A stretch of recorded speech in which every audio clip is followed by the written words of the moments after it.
Dzień dobry widzowie.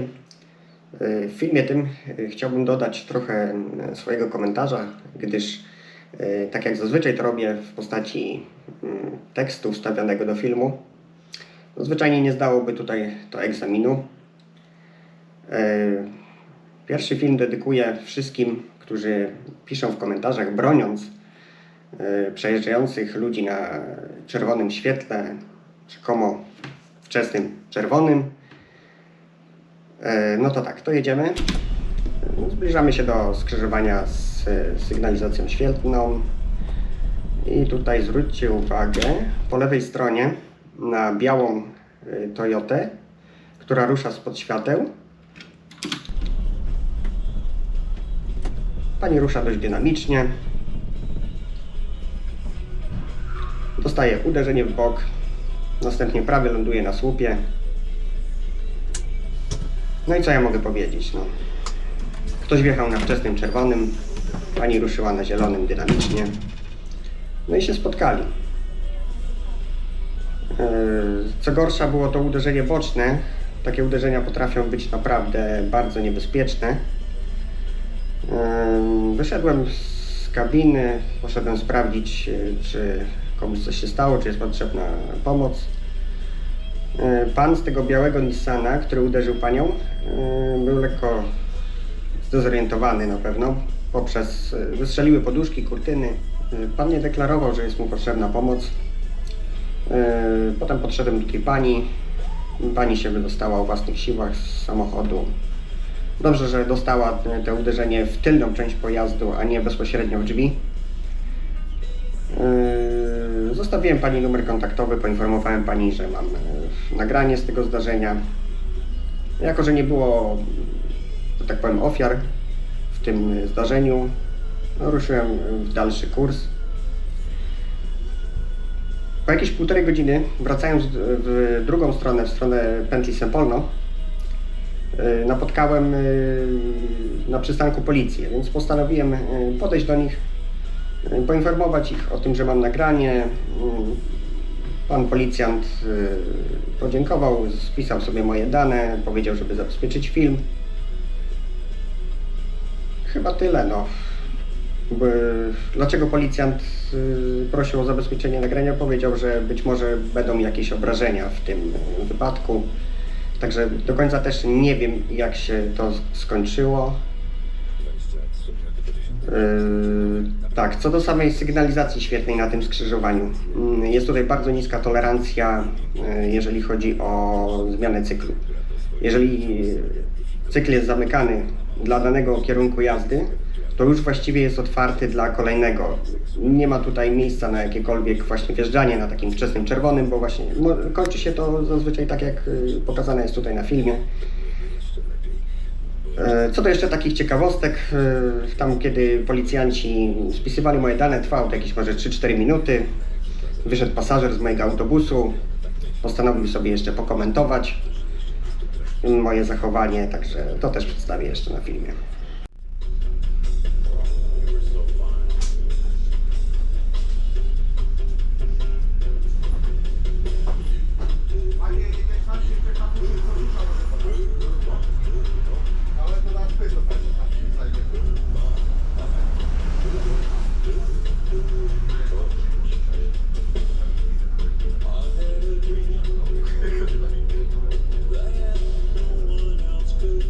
A few moments later.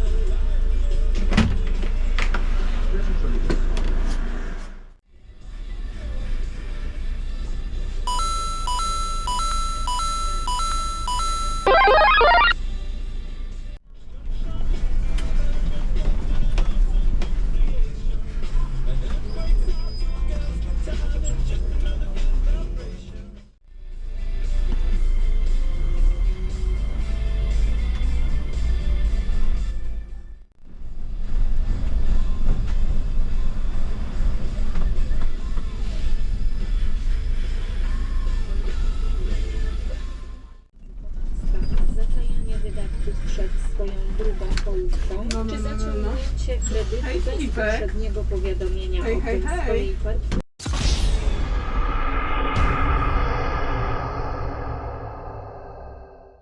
Jedziemy ulicą Mickiewicza. Będziemy za chwilę skręcać w prawo w ulicę Monte Cassino. Dojeżdżamy do skrzyżowania, no i napotykamy coś takiego. Jadąc od strony mostów Chrobrego, zarządca drogi ustawił zakaz skrętu w lewo, który oczywiście, jak to w Polsce, kompletnie nierespektowany. Ludzie sobie skręcali, wolna amerykanka.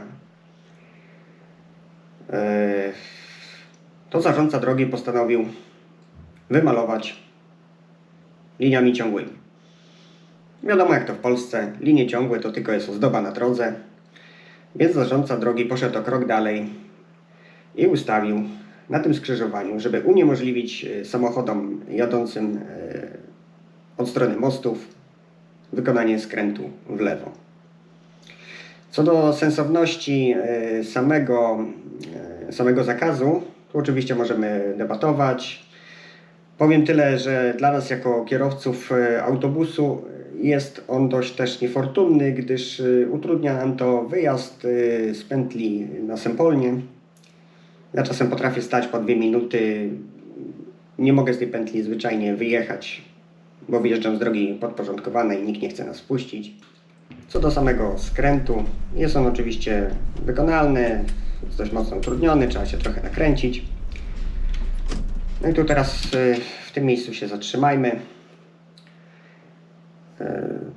Zamiast skupiać się na tym, co jest istotne w danym momencie dla mnie, czyli mamy znak D6B, czyli przejście dla pieszych z przejazdem dla rowerów,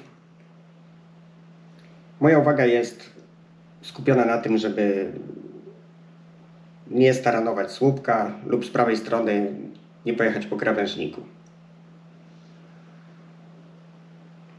Taki tutaj mój apel gorący do wszystkich, którzy jeżdżą rowerami w tym miejscu, no i nie tylko w tym miejscu, ogólnie. Jeżeli widzicie duży pojazd, jak autobus, ciężarówka, nie wiem, jakiś większy bus, właśnie w takiej pozycji, jak w tej chwili widzicie na filmie, autobus mam tak ustawiony, że ja was zwyczajnie nie widzę. To nie jest moja wina, że ktoś poustawiał jakieś słupki, także naprawdę, uwierzcie mi, nikt nie chce was zabić, zrobić wam krzywdy, czy nawet choćby wymusić na was pierwszeństwa. Na pewno taki nie mają cel kierowcy. Zwyczajnie was nie widzą. Także naprawdę albo odpuśćcie, naprawdę zachowajcie szczególną ostrożność, proszę was o to. Co do rozwiązania problemu tego, no to wyjścia są 2.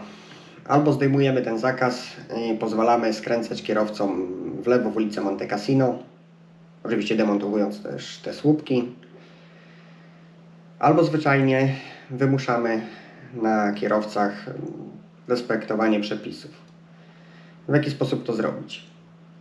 Tu osoby z Wrocławia będą wiedzieć, o co mi chodzi. Swego czasu zlikwidowali możliwość lewoskrętu z ulicy Piłsudskiego w ulicę Stawową.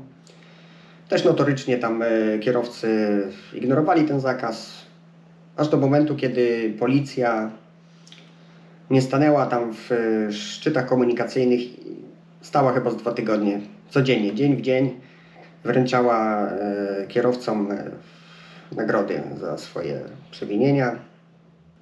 Towarzystwo bardzo szybko oduczyło się skręcać w tym miejscu w lewo. Dziś już jest to zjawisko bardzo marginalne. Także można. Świetne rozwiązanie komunikacyjne. Normalnie top. Top. Tu jeszcze taka ciekawostka. Po prawej stronie właśnie widzimy samochody, które prawdopodobnie jechały od mostów Chrobrego. Zawróciły na pętli Sempolno, wjeżdżając w dziurawą ulicę Osiedlową i wyjeżdżając na ulicę Monte Cassino. To, czy to rozwiązanie ma sens, na to pytanie już musicie sobie sami odpowiedzieć.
Na koniec zjawisko, gdzie ładnych parę lat temu było nie do pomyślenia, a teraz spotykam się z nim nad wyraz często. Zbliżamy się do przystanku, niedaleko jest tutaj szkoła średnia, stąd na przystanku jest dużo młodzieży uczącej się, ale wśród nich znajduje się również pasażerka poruszająca się na wózku. Pasażerka daje znać ręką, że potrzebuje mojej pomocy, żeby się dostać do autobusu. Zatrzymuję autobus, otwieram drzwi, zabezpieczam go, zaczynam go opuszczać. Otwieram drzwi od kabiny, no i się zaczyna. Naprawdę? Wydaje mi się, że ten autobus beze mnie nie pojedzie. Wydaje mi się, że autobus beze mnie nie pojedzie. Pasażerowie blokują mi możliwość wyjścia z autobusu, jakby nie mogli zaczekać tych 5 sekund, dać mi wysiąść i umożliwić opuszczenie rampy. To pakują się w najlepsze. Ten autobus i tak nigdzie nie pojedzie, więc nie rozumiem, skąd ten pośpiech. Skąd u mnie taka wyczuwalna irytacja w głosie. Jeżeli chodzi o pasażerów z niepełnosprawnościami, jest to mój ulubiony rodzaj pasażerów. Są to ludzie o nienagannej kulturze osobistej, właściwie zerowej roszczeniowości. Naprawdę ci ludzie mają swoje przeżyli i mają większe problemy niż na przykład wszczynanie awantur w autobusie ze względu na niesprawną klimatyzację. Od razu odpowiadam na komentarze w stylu, że można było powiedzieć przepraszam, chciałbym wysiąść. Dlaczego ja mam przepraszać? Za co ja mam przepraszać? Za to, że ktoś nie zna podstawowych zasad kultury osobistej? Najpierw z autobusu wysiadamy, potem do niego wsiadamy. Najpierw z budynku lub pomieszczenia wychodzimy, dopiero potem do niego wchodzimy. Podobnie przy windzie. Najpierw z windy wysiadamy, potem dopiero do niej wsiadamy. No tego się już uczy dzieci w wieku przedszkolnym, więc myślę, że prawie że dorośli ludzie powinni znać te zasady. Myślę, że dałem wystarczająco do zrozumienia, że chcę z tego autobusu wysiąść. Kolejna sprawa. Pomyślcie sobie, jakie to jest dla tych osób lekceważące. Autobus podjeżdża na przystanek, zaczyna się opuszczać. W tym czasie inne osoby, współpasażerowie pakują się najlepsze do autobusu i zajmują miejsce specjalnie dedykowane dla tej osoby. A już w ogóle moi faworyci, którzy wcześniej przy drugich drzwiach omijają osobę na wózku, po czym stają sobie w najlepsze na rampie, którą moim zadaniem jest opuścić. Buzia w telefon i naprawdę nie interesuje ich nic więcej. Nie potrafię naprawdę tego zrozumieć. Jeszcze pół biedy, kiedy jest w autobusie mało ludzi, to nie stanowi to jakiegoś tam większego problemu. Problem pojawia się wtedy, kiedy jest więcej osób. Inni ludzie zamiast zaczekać chwilkę, przepuścić tą osobę, żeby zajęła miejsce w głębi autobusu, no to tak jak mówię, wsiadają jak najszybciej się tylko da i potem ta osoba na wózku poruszająca się musi się przez nich przeciskać, aby zająć odpowiednie miejsce w autobusie. Co to w ogóle ma być? To jakieś prawo dżungli jest? Kto pierwszy, ten lepszy? Naprawdę nie można tych, nie wiem, 30 sekund zaczekać, przepuścić osobę na wózku, żeby zajęła odpowiednie miejsce i dopiero wtedy wsiadać do autobusu. Podobna sytuacja jest przy wysiadaniu. Osoby z niepełnosprawnościami zajmują miejsce na środku autobusu. Czekają na mnie, aż wyjdę z kabiny i opuszczę im rampę. Tak samo. Osoby wsiadają, nie bacząc na nic, często omijając tą osobę, ewentualnie właśnie stając na tej rampie. Nie wiem, co oni sobie wyobrażają, że osoba na wózku stoi na środku autobusu, bo jej się tak podoba. Naprawdę. Teraz część osób się może na mnie obrazić, ale trudno, no. Mówię, co myślę. Rośnie nam, o ile już nie wyrosło, smartfonowo-roszczeniowe pokolenie, które nie widzi niczego poza sobą i swoim smartfonem. Smutne, ale prawdziwe. I już tak naprawdę na zakończenie bardzo dziękuję wszystkim widzom za 10 000 subskrypcji na kanale. Naprawdę zakładając ten kanał nie spodziewałem się, że uda się osiągnąć taką liczbę. Jest mi niezmiernie miło. Jeszcze raz wszystkim bardzo dziękuję i do zobaczenia. Cześć. Bardzo dobre filmy na YouTube.